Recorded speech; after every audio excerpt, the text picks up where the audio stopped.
আমাদের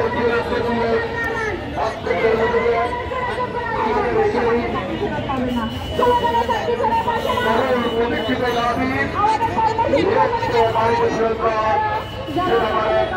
আমরা আশা করব আমাদের প্রিয় নেতৃবৃন্দের মাঝ থেকে আমরা তাদের বক্তব্যেই এটা পরিস্ফুটিত হয়ে উঠবে। সংগ্রামের সাথে আমরা আপনারা অপেক্ষা করুন। এখন সঞ্চালনে দায়িত্ব পালন করছেন আমাদের প্রিয় ভাই আব্দুল কুদ্দুস। সম্মানিত উপস্থিতি, আজকে এই মুহূর্তে আমাদের সাথে একত্রতা ঘোষণা করেছে 2009 সাল থেকে 2024 সাল পর্যন্ত বাংলাদেশের সবথেকে নির্যাতিত, সবথেকে নিষ্পেষিত, সবথেকে ফাঁসির কাস্টে ঝুলে জীবন দেওয়া বাংলাদেশ জামায়াতে ইসলামীর নেতৃবৃন্দ আজকে আমাদের সাথে একত্রতা ঘোষণা করেছেন।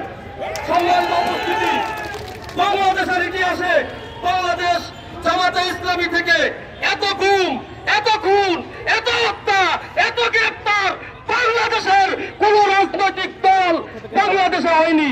যারা নির্যাতিত, নিষ্পেষিত, আজকে তারাই আমরা যারা নির্যাতিত, নিষ্পেষিত, অত্যাচারিত, বৈষম্যের শিকার আমাদের পাশে এসে দাঁড়িয়েছেন সৈনিক কাফেলা বাংলাদেশ জামায়াতে ইসলামীর নেতৃবৃন্দ।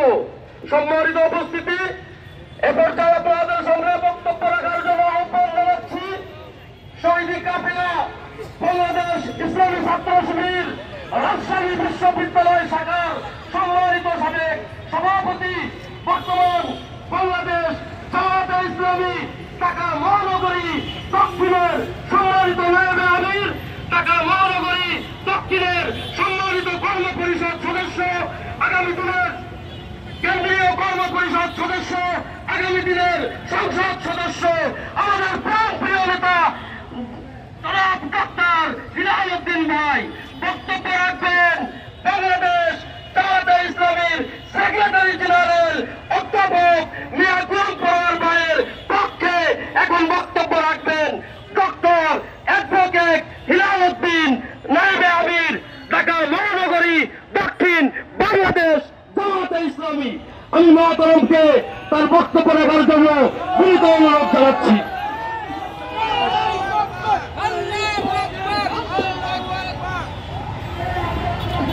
আউযু বিল্লাহি মিনাশ শাইতানির রাজিম। বিসমিল্লাহির রহমানির রহিম। আজকের এই বিক্ষুব্ধ শিক্ষক সমাজের এক অংশ এবং সম্মানিত ঢাকাবাসী সবাইকে বাংলাদেশ জামায়াতে ইসলামীর পক্ষ থেকে আন্তরিক সালাম এবং শুভেচ্ছা। আসসালামু আলাইকুম ওয়া রাহমাতুল্লাহি ওয়া বারাকাতুহু। সংগ্রামী ভাই এবং বন্ধুগণ, শিক্ষকদের থাকার কথা হল শিক্ষা প্রতিষ্ঠানে তারা শিক্ষা প্রদান করবে, তাদেরকে শিক্ষিত করে গড়ে তুলবে। এই ছাত্র ছাত্রীরা আগামী দিনে দেশ পরিচালনা করবে, দেশের কারিগর হবে।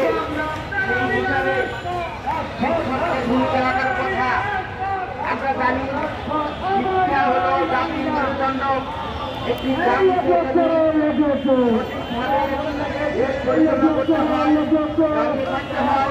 শিক্ষক সমাজ একটা অবহেলিত। আপনারা জানেন বিগত 15 বছর ক্ষমতার জন্য যে কোনো দেশে পাচার করে দিয়েছে সেই ফ্যাসিস্ট শেখ হাসিনা আমাদের শিক্ষকদেরকে বঞ্চিত করেছে, তাদেরকে আশ্বাস দিয়েছে প্রতারণা করে।